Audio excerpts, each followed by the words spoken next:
Hello दोस्तों, जैसा कि आप जानते हैं कि पिछले दिनों दिल्ली स्थित एम्स के सर्वर पर बड़ा साइबर हमला हुआ। हमला इतना गंभीर था दोस्तों कि उसका सर्वर लगातार 9 दिन तक डाउन रहा। इस दौरान एम्स का कामकाज बड़े पैमाने पर ठप रहा दोस्तों।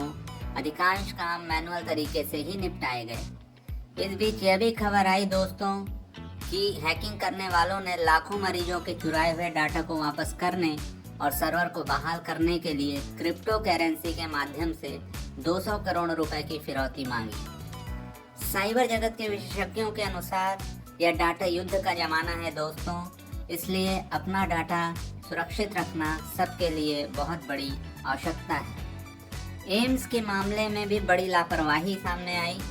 मसलन संस्थान में सर्वर के रखरखाव के लिए पिछले करीब 4.5 साल से कोई एजेंसी नियुक्त नहीं थी। सर्वर की सुरक्षा के लिए दक्ष कर्मचारियों का भी अभाव था दोस्तों। सर्वर और हार्डवेयर के रखरखाव की जिम्मेदारी पहले एक निजी एजेंसी के पास थी, जिसके कॉन्ट्रैक्ट का रिन्यूअल 2018 से नहीं हुआ था। इसके बाद किसी एजेंसी के पास सर्वर के रखरखाव की अधिकृत जिम्मेदारी नहीं थी दोस्तों। इस वजह से सर्वर का ठीक से रखरखाव सुनिश्चित नहीं हो रहा था।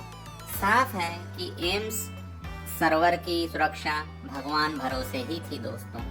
इतने बड़े संस्थान में ऐसी लापरवाही नहीं होनी चाहिए थी दोस्तों। ये सभी संस्थानों के लिए जरूरी है कि वो अपने सर्वर को, अपने डेटा को सुरक्षित रखें।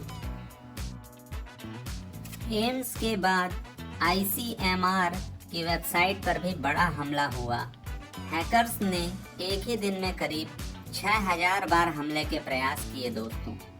इसके साथ ही साथ दिल्ली के सफदरजंग अस्पताल के सर्वर पर भी नवंबर के मध्य में एक बड़ा साइबर हमला हुआ था। यह हमला हांगकांग से किया गया था। हालांकि ICMR के सर्वर की सुरक्षा में कोई खामी नहीं थी, जिससे हैकर्स जानकारी चुराने में विफल रहे दोस्तों।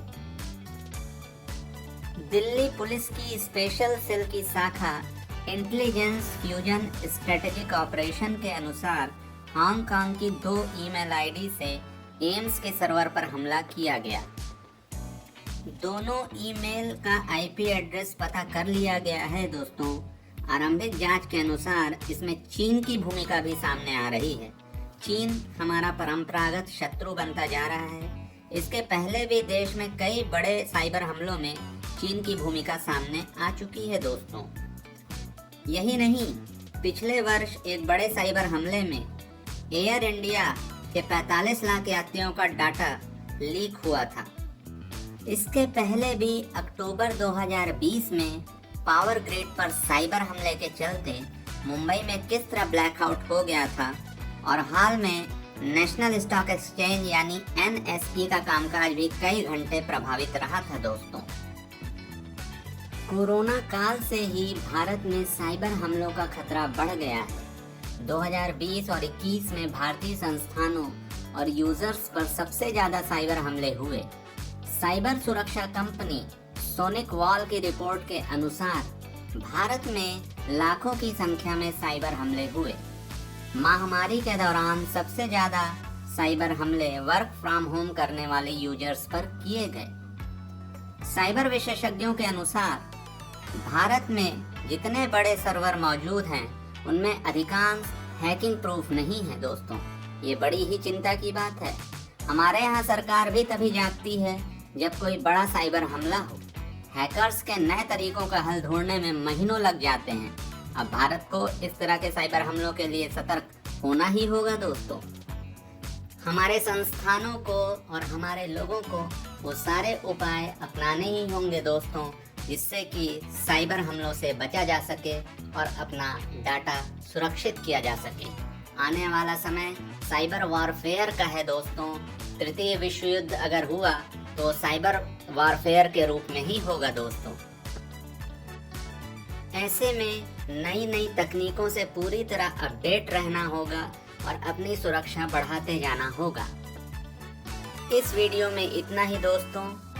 और भी नई नई जानकारी के लिए देखते रहिए हमारा चैनल कंटेंट लवर, और चैनल को लाइक और सब्सक्राइब करना ना भूलें। धन्यवाद दोस्तों।